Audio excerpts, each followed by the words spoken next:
বাংলা ও ইংরেজি সাহিত্যের অনবদ্য সব গল্প ভাণ্ডারকে আপনাদের সামনে উপস্থাপন করছে আমাদের YouTube channel audio story suspense.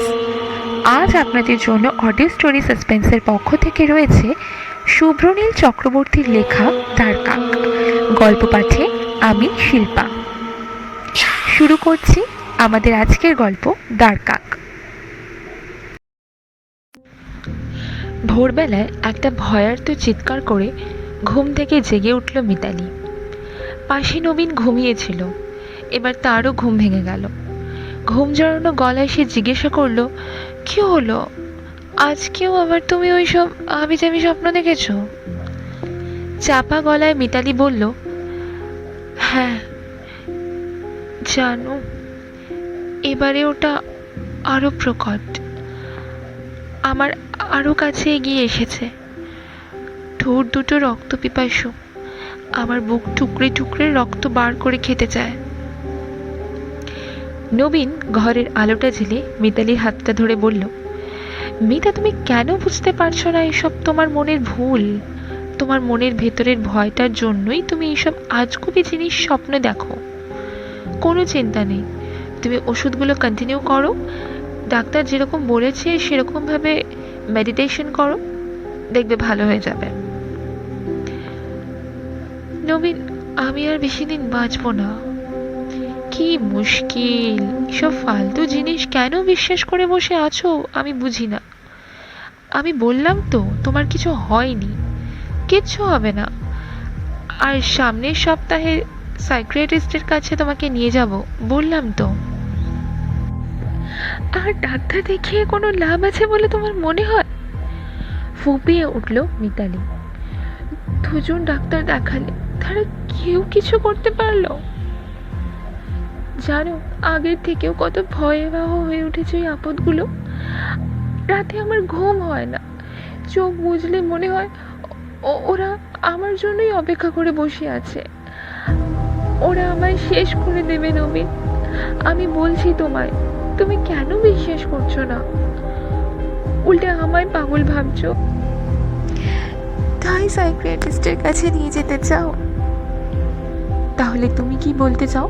তুমি এইভাবেই ভুলভাল স্বপ্ন দেখে অকারণে মৃত্যু ভয়ে কাটা হয়ে থাকবে, আর আমি হাত পা গুটিয়ে বসে থাকবো আর এর চরম পরিণতির জন্য অপেক্ষা করব? মিতা, এর একটা তো বিহিত হওয়া দরকার। তুমি ডাক্তারের কাছে যেতে চাও না, বেশ, তাহলে তুমি বলে দাও আমি কি করব যাতে তুমি সুস্থ হয়ে উঠতে পারো। আমি বলছি তোমায়, এসব ডাক্তারদের আওতায় বাইরে, এসব তাদের কাজ নয়। স্বপ্ন অলৌকিক ব্যাপার, একমাত্র সাধক বা তান্ত্রিকরাই এর সমাধান করতে পারেন। জানো, আন্দোলের কাছে একজন বড় তান্ত্রিকের চেম্বার আছে। রাবিশ বলে উঠে বাথরুমে চলে গেল নবীন। ব্যাপারটা শুরু হয়েছে প্রায় 10 দিন আগে। আইটি সেক্টরে চাকরি করে নবীন। একদিন বাড়ি আসতে অনেক রাত হয়ে যায়। সেদিনও তাই হয়েছিল। খাওয়া দাওয়া শেষ করে দুজনেরই শুতে শুতে প্রায় রাত 1:30 বেজে গিয়েছিল। কিন্তু হঠাৎ ভোর 4টের সময় আজকের মতে ঘুম ভেঙে উঠে বসে মিতালি। নবীনকে ধাক্কা মেরে জাগিয়ে বলেছিল, আচ্ছা, স্বপ্নে দ্বারকাক দেখলে কি হয় বলতে পারো? বিশেষত ভোরের স্বপ্নে। নবীন চোখ কচলাতে কচলাতে ঘুম গলায় বলেছিল, কি বললে? দ্বারকাক? What is that? আরে, তুমি দ্বারকাক চেনো না? হজবরল পড়নি? যাই হোক, আমি স্বপ্নে দেখলাম সূর্য অস্ত যাচ্ছে, নদীর জলে তার ছায়া পড়েছে, আর নদীর পাড় বরাবর কতগুলো কালো কুচকুচে পাখি, কাকের মতো তবে সাইজে একটু বড়, ঘোরাফেরা করছে। কয়েকবার আমার দিকে তাকালো, নিশ্চল চাহিল।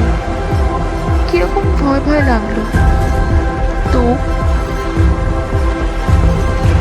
আমি বলতে চাইছি, এই স্বপ্নটা কোনো কিছুর ইঙ্গিত নয় তো? আমি শুনেছি এই ধরনের স্বপ্ন অনেক সময় কোনো অমঙ্গলের বার্তা বয়ে আনে। নবীন অবহেলার সাথেই বলেছিল, দেখো শোনা, আমি সারাদিন ডিউটি করেছি, খুব টায়ার্ড, আমি সকালবেলা উঠে তোমার সব কথা শুনবো। তুমিও ঘুমিয়ে নাও আর ওই স্বপ্নটপ্নগুলোকে ভুলে যাও বলে ঘুমিয়ে পড়েছিল নবীন। কিন্তু মিতালি নিশ্চিত হতে পারেনি। তখনই সে মোবাইলে নেট ঘেঁটে দেখা শুরু করে ওই ধরনের স্বপ্ন দেখলে কী পরিণতি হতে পারে। শেষমেশ তার আশঙ্কাই সত্যি হলো। সমস্ত ওয়েবসাইটে বলা আছে স্বপ্নে দ্বারকাক দেখার অর্থ মৃত্যু আসন্ন। কিছু কিছু জায়গায় উদাহরণসহ এর ব্যাখ্যাও করা আছে। এই ছিল ঘটনার শুরু। পরের দিন নবীনকে সবটা খুলে বলেছিল সে, কিন্তু নবীন ব্যাপারটাকে বিশেষ পাত্তা দিতে চায়নি, হেসেই উড়িয়ে দিয়েছিল।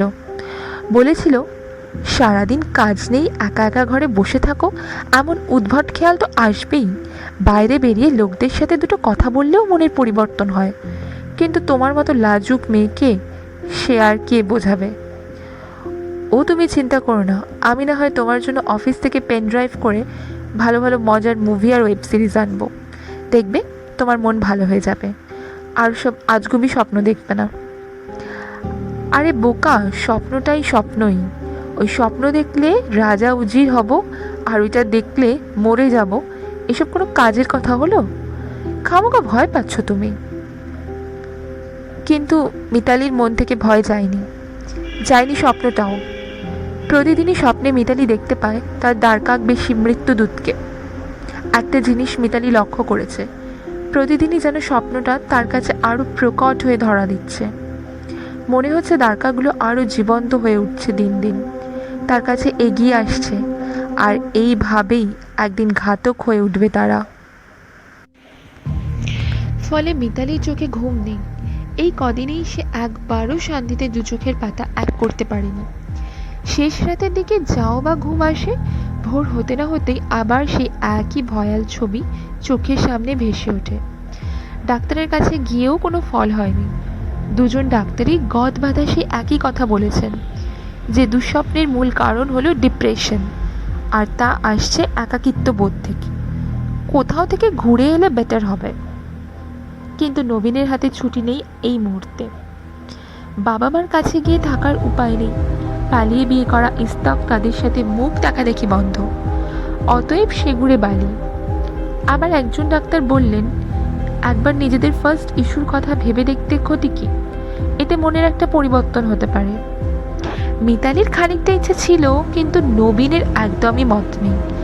সে সাফ জানিয়ে দিয়েছে যতদিন না মিতালি পুরোপুরি সুস্থ হচ্ছে ততদিন পর্যন্ত ওসব আউট অফ সিলেবাস।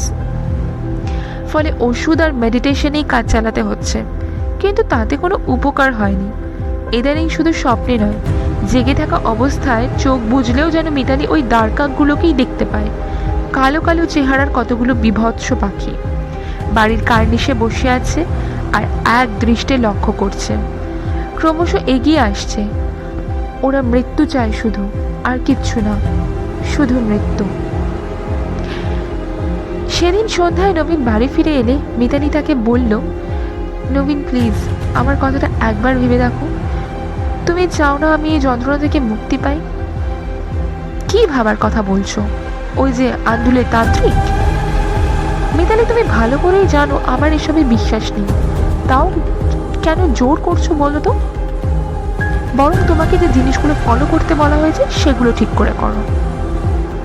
কিন্তু কাজ তো কিছুই হচ্ছে না, চেষ্টা করে একবার দেখি না, যদি কিছু মিরাক্কেল হয়। শোনো মিতালি, মানুষের রোগ ব্যাধির বিজ্ঞানসম্মত সমাধান হলো চিকিৎসা। তুমি যাদের কথা বলছো সেসব যারা করে তারা বুজরুক। এদের কাজই হলো সমাজে অন্ধবিশ্বাস ছড়ানো। আমার ভুল বুঝো না মিতালি, এভাবে তোমার দেখতে কি আমারও খুব ভালো লাগছে? চেহারার কি অবস্থা করেছো দেখো। কিন্তু কি করব বলো, ছুটি পাচ্ছি না, নাহলে কোথাও কাছে পিঠে ঘুরে আসা যেত। এখানে তোমার কোনো বন্ধু বান্ধবও নেই, আমি নিরুপায় মিতালি। তাও তো যথাসাধ্য চেষ্টা করছি, শুধু তোমার দিক থেকে একটু কোঅপারেশন দরকার। অনেক সময় এসব ক্ষেত্রে মোটিভেশন আর সঠিক গাইডেন্সের ঠিক কাজ করে। মিতালি, জগতে এত ভালো কিছু জিনিস আছে, তুমি তাদের কথা চিন্তা করো না। পাহাড়, নদী, উপত্যকা, সমুদ্র, জঙ্গল, কত সৌন্দর্য ছড়িয়ে আছে দুনিয়াতে। শুধু তাই নয়, কত রকম পশু পাখি আছে, কত রং, কত বৈচিত্র্য তাদের। আর সেসব ছেড়ে তুমি ওই ডারকাক নিয়ে পড়ে আছো। কি একটা পাখি, তোমার মুখেই শুনলাম, যার না আছে কোনো রূপ, না আছে কোনো গুণ। ছি!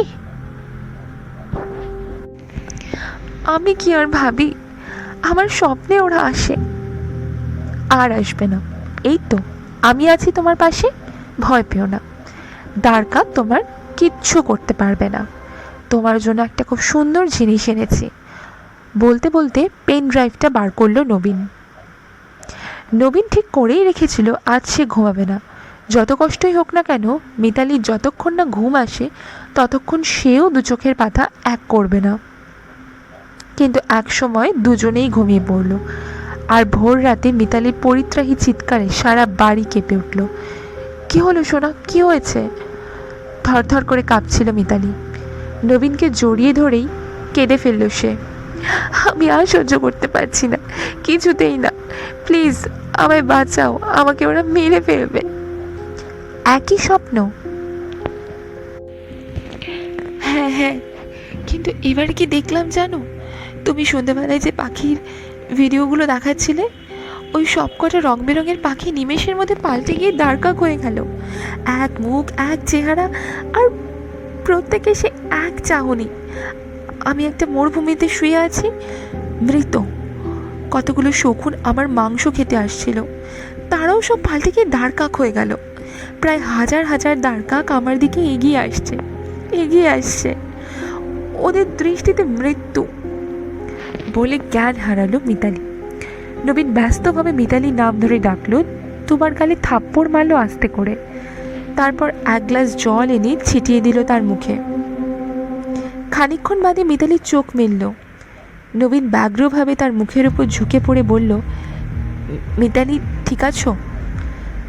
মিনিট খানেক পর মিতালি আস্তে আস্তে ঘাড় নাড়ল। তারপর ধীরে ধীরে বলা শুরু করলো, তুমি এখনও ব্যাপারটা বুঝছো না। এই সমস্যার সমাধান স্বাভাবিকভাবে সম্ভব নয়। আমার যে কি পরিমাণ যন্ত্রণা হচ্ছে তা তুমি বলে বোঝাতে পারবো না। তাও তুমি তোমার ইগো আঁকড়ে পড়ে আছো। কিছুতেই তান্ত্রিকের দ্বারস্থ হবে না। ঠিক আছে, ভালো, যদি আমার থেকে তোমার ইগোর দাম বেশি হয় তাহলে তোমায় আর কিছু বলবো না। কিন্তু আমি তো বাঁচতে চাই নবীন, আমাকে তো বাঁচতেই হবে। আমি একাই তাহলে আমার চলে যাব, তোমায় আর কষ্ট করতে হবে না। কি মুশকিল, তুমি আমাকে ইগোর কথা বলছো? তুমি জানো এই কদিন তোমার মতো আমিও কতটা যন্ত্রণায় ভুগেছি, কিন্তু সমস্যার সমাধান হচ্ছে না বলে কোনো ভুল রাস্তায় যাওয়াটা তো বোকামো, তাই না? তুমি জানো এই ধরনের সাধক তান্ত্রিকেরা মানুষের সমস্যা সমাধান করার নাম করে ছলে বলে মানুষকে বশ করে নেয়। এদের কত রকম দুরভিসন্ধি থাকে তা তুমি চিন্তা করতে পারবে না। আর মহিলা কাস্টমার পেলে তো কথাই নেই। জাদু মন্ত্র বলে কবজা করে কত রকম নোংরামি করতে পারে, তা তোমার ভাবনার বাইরে।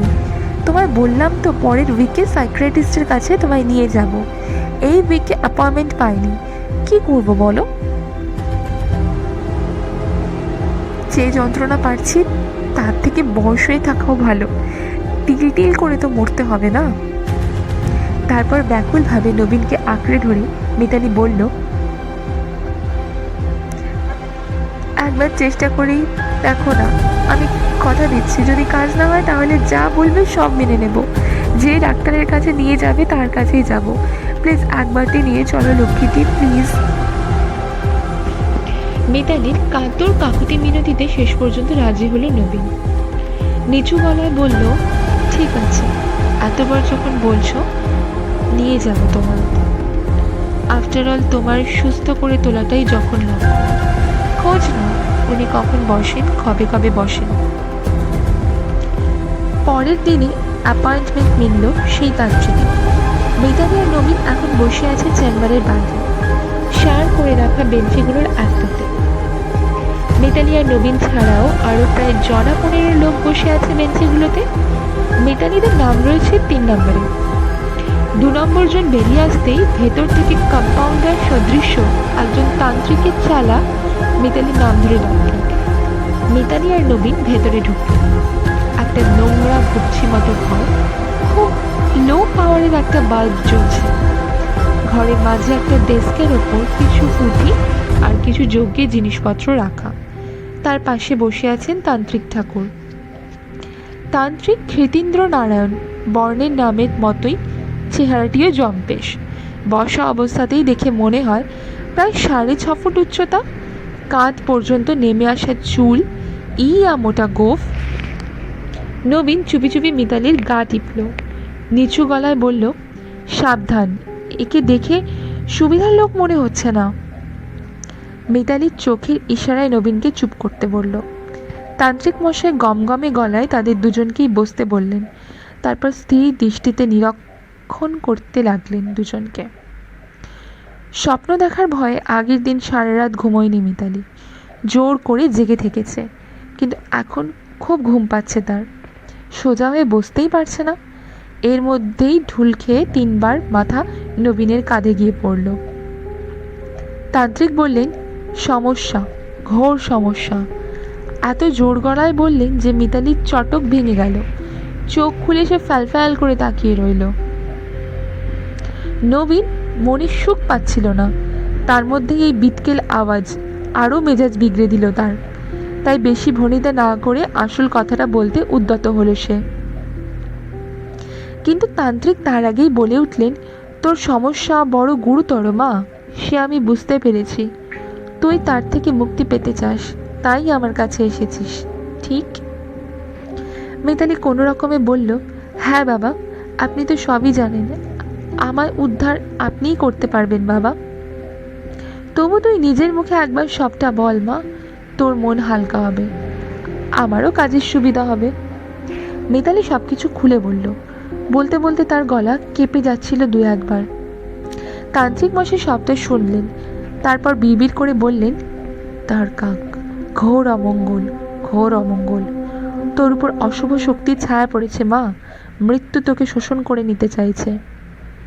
কিন্তু আমি থাকতে তোর কোনো ভয় নেই মা, বলে গর্জে উঠলেন তান্ত্রিক বর্মন। তোর সকল সমস্যার সমাধান আমার হাতে, তুই তাকা আমার দিকে। মিতালি তাকালো।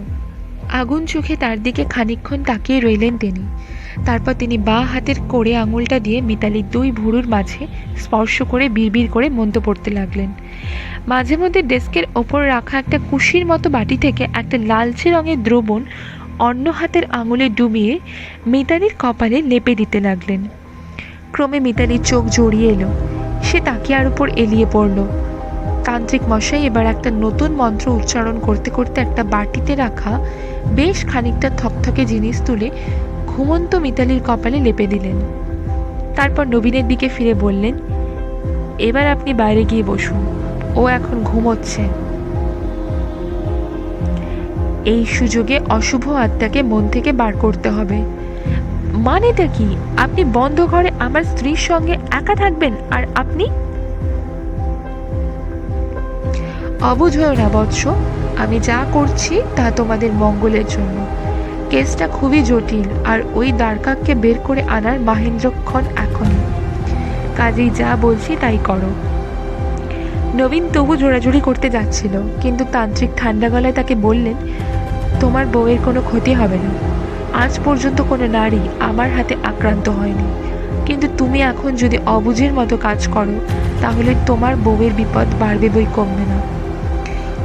ও এখন খুব সংকটময় অবস্থায় রয়েছে, তুমি বাইরে গিয়ে বসো। বাধ্য হয়েই বাইরে বসল নবীন। রাগে ফুঁসছিল সে, মাঝে মধ্যে উকি দিয়ে বোঝার চেষ্টা করছিল ভেতরে কি চলছে, কিন্তু ভালোভাবে ঠাহর করতে পারল না। প্রায় 1 ঘন্টা পরে নবীনের ডাক পড়ল। নবীন দৌড়ে ঢুকে মিতালির কাছে উবু হয়ে বসে তার মাথায় ধরে ঝাঁকিয়ে বলল, মিতা তুমি ঠিক আছো? মিতালি ধীরে ধীরে চোখ মেলল, তারপর অবাক হয়ে তাকিয়ে চারিদিকটা দেখল। তান্ত্রিক বললেন, ও ভালো আছে। মা একটু কথা কও তো দেখি। মিতালি খুব স্বাভাবিকভাবে বলল, আমি কোথায়? তান্ত্রিক মিতালির কাছে একটু ঝুঁকে পড়ে বললেন, মা তোমার এখন কেমন লাগছে? ভালো লাগছে, অনেকটা স্বাভাবিক বোধ করছে। ওরা আর আসেনি তো তোমার ভয় দেখাতে? না, আসেনি। তান্ত্রিক প্রসন্ন মুখে বললেন, এবার উঠে বসো মা। মিতালি উঠে বসল। তান্ত্রিক এরপর বললেন, মা, তোমার মনের ভেতর থেকে আমি শয়তানকে মুছে দিয়েছি, তবে তুমি এখনো বিপদমুক্ত নও। আমার বিশ্বাস যে উদ্দেশ্য নিয়ে তোমার ভেতরে প্রবেশ করেছিল সেই উদ্দেশ্য তাকে সফল না হতে দেওয়ার জন্য সে প্রবল রুষ্ট হয়েছে। তাই সে অনতি বিলম্বে তোমার আবারও ক্ষতি করার চেষ্টা করতে পারে। তবে তোমায় আমি এই শেকড় আর এই ভেষজ দিলাম, রোজ রাতে খাবার পর সেবন করে শোবে। স্বপ্নগুলো আর আসবে না, আর শয়তান যাতে তোমার কাছে ঘেঁষতে না পারে তাই এই কবচ দিলাম, সর্বদা ধারণ করবে। 7 দিন পর আবার আসবে আমার কাছে দেখাতে। এই কদিন সাবধানে থাকবে, সমস্ত রকম গোলমাল এড়িয়ে চলবে। 7 দিন পেরিয়ে গেলে আর কোনো চিন্তার কারণ নেই। তান্ত্রিকের পারিশ্রমিক মিটিয়ে দিয়ে মিতালি আর নবীন গাড়িতে চাপলো। নবীন দাঁতে দাঁত চেপে জিজ্ঞাসা করলো, শয়তানটা তোমার গায়ে হাত দেয়নি তো একা ঘরে? মিতালি অবাক হয়ে বলল, কই না তো। অবশ্য আমি ঘুমিয়েছিলাম, কিন্তু কোনো কিছু হলে তো আমি বুঝতাম। শোনো, আমার কিন্তু এসবে কোনো ভরসা নেই, কাজেই যা যা করণীয় তোমাকে মনে রেখে করতে হবে। আমি কোনো দায় নিতে পারবো না। তোমায় কিছু করতে হবে না, যা করার আমি বুঝে নিয়েছি। তবে একটা জিনিস কিন্তু তোমাকেও মানতে হবে, আজ যে প্রায় 1 ঘন্টা ওখানে ঘুমিয়েছিলাম তার মধ্যে কোনো খারাপ স্বপ্ন আসেনি। এমনকি এতদিন যেরকম বিষণ্ণ আর উইক লাগছিল এখন সে ভাবটাও নেই, বেশ ঝরঝরে লাগছে। বাবাজির ক্ষমতা আছে। ওই একই কাজ যুক্তি দিয়ে আর বিজ্ঞানসম্মত উপায় করলে বুঝতে ওটা একটা সাইকিয়াট্রিস্টও করতে পারে। তবে পার্থক্য একটাই, এদের কাজটা বুজরুকি আর মানুষকে বোকা বানানোর জন্য। যাই হোক, দেখো তোমার কোনো ক্ষতি না হলেই মঙ্গল। পরের দিন সকাল 8টায় ঘুম ভাঙল মিতালির। উঠে এসে দেখলো নবীন অফিসে যাওয়ার তোড়জোড় নিয়েই শুরু করেছে। মিতালি যখন নবীনের সামনে এলো তখন আর তার মুখে হাসি ধরে না। কি ডার্লিং, ঘুম হলো? সেই কথাই তো বলবো বলে তোমায় এলাম। জানো, ফুল ঘুম হলো, কতদিন পর। নো স্বপ্ন, অনেক দিন পর আবার শান্তিতে ঘুমোলাম। খুব ফুরফুরে লাগছে। সিরিয়াসলি? হ্যাঁ গো হ্যাঁ। তাহলে এবার মানবে তো যে বিশ্বাসে মিলায় বস্তু, তর্কে বহুদূর? খানিকটা মানবো, পুরোটা নয়। তার কারণ উনি বলেছেন তোমার বিপদ এখনো কাটেনি। সে তো ঠিকই, তবে 7টা দিনের তো ব্যাপার, ওনার কথাগুলো মেনে চললেই তো হয়, আর কোনো বিপদ হবে না। হ্যাঁ, এই কটা দিন একটু সাবধানে থেকো। বাই দ্য ওয়ে, তোমাকে আবার আগের মতো দেখতে পেয়ে আমি যে কি খুশি হয়েছি বলে বোঝাতে পারবো না। কি চেহারাই হয়েছিল তোমার। তবে যাই বলো না কেন, ওনার অ্যাপয়েন্টমেন্টটা হয়ে গেলে আমি তোমাকে একবার সাইকিয়াট্রিস্টকেও দেখাবো। পুরোপুরি নিশ্চিত হতে পারবো তাহলে। বোঝোই তো, এসব তান্ত্রিকদের ওপর কি আর পুরো ভরসা করা যায়? আচ্ছা বাবা, বেশ, এখন বলো, এত দেরিতে উঠলাম, তোমার অফিসে দেরি করিয়ে দিলাম তো? ব্রেকফাস্ট করতে হবে তো? ও তুমি চিন্তা করো না, কতদিন পর আরামে নিশ্চিন্ত হয়ে ঘুমোচ্ছে দেখে আমি আর ডাকিনি তোমায়। আমি তোমার ব্রেকফাস্ট বানিয়েছি, সাথে তোমারটাও। যাও, বাথরুম থেকে ফ্রেশ হয়ে এসো, তারপর একসঙ্গে ব্রেকফাস্ট করব, তারপর অফিস যাব। মিতালি বাথরুম থেকে বেরিয়ে এলো। খেতে খেতে মিতালি নবীনের দিকে তাকিয়ে বলল, জানো, আবার সবকিছু আগের মতো লাগছে, সহজ, স্বাভাবিক, সুন্দর। আচ্ছা নবীন, আমার একটা কথা রাখবে? কি বলো? আমার এই ব্যাপারটা মিটে গেলে আমরা আমাদের বেবির কথা ভাবতে পারি না, যেমনটা ডক্টর বোস বলেছিলেন? চিল মিতালি, চিল, হেসে ফেলল নবীন। এখনো একদিনও কাটেনি, আগেই অত ভেবো না, টাইম দাও একটু আমায়, পাগলি একটা, বলে আলতো করে একটা চুমু খায় ওর কপালে।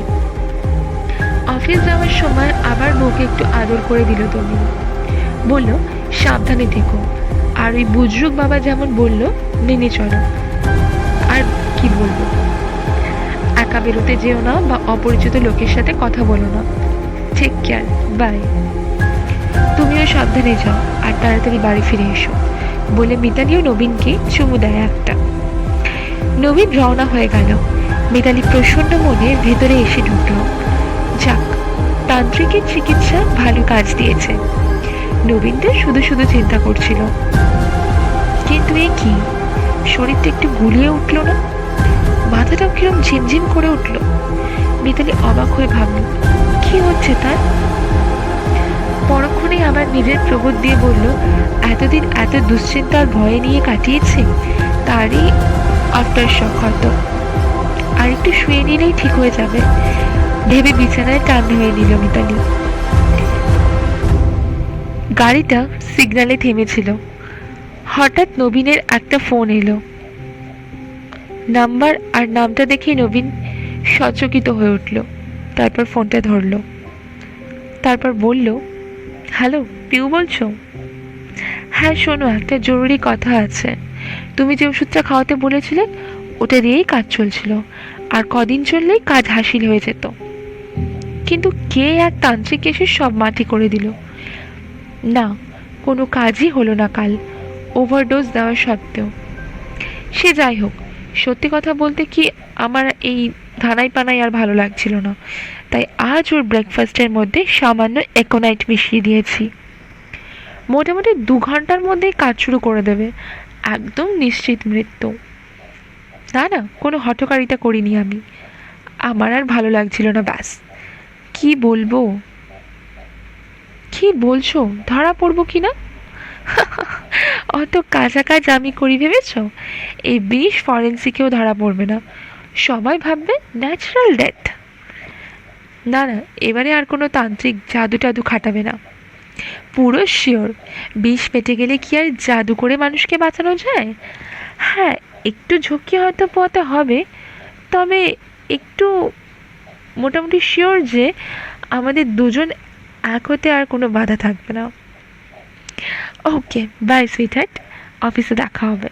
এখন রাখছি, কেমন? টাটা।